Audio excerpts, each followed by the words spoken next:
All right, welcome everyone. Today, we're going to dive into something really profound. We're exploring the Subhasita Samgraha, which is like a timeless map for human potential.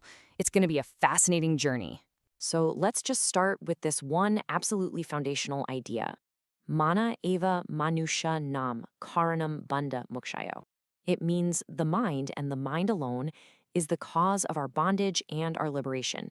So right from the get-go, we're being told that the key to everything, our struggles, our freedom, it's all happening right inside our own mind. Now, just a quick heads up, we are covering some huge concepts today. So think of this as the 30,000-foot view, It's a high-level synopsis. We're definitely going to do more detailed explainers on each book in this series down the road. But for now, our journey has to begin at the very creation of the universe itself. To really get a handle on our own personal journey, we have to zoom out, way, way out, and first understand the cosmic stage where this whole drama plays out. Okay, so the universe is basically seen as this grand cosmic dance between two fundamental principles. On one side, you have Purusha.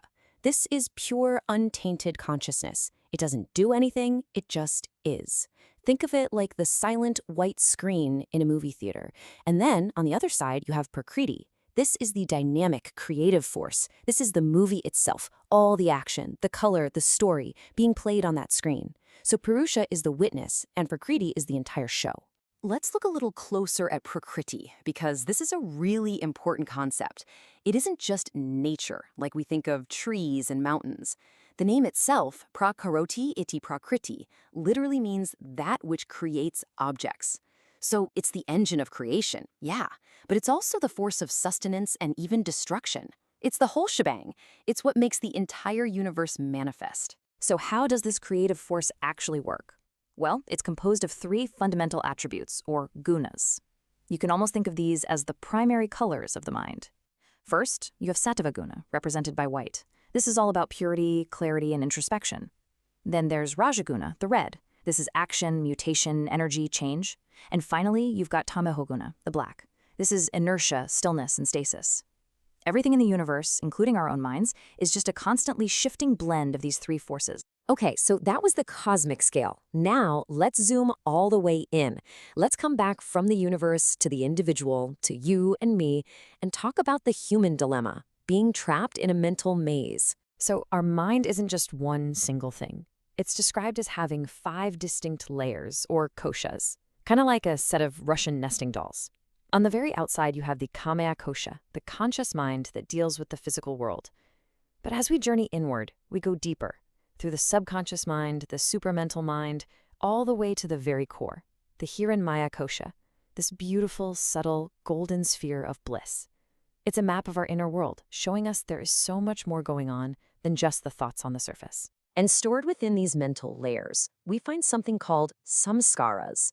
So what are those? Well, think of them like deep grooves carved into our mind by every single past action, thought, and experience.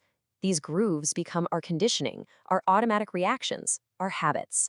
And it's these samskaras that keep us feeling bound to the past, reinforcing this sense that we're a separate, limited individual. So, if we're trapped in this maze of our own mind, shaped by all these imprints from the past, you gotta ask, how do we find the way out?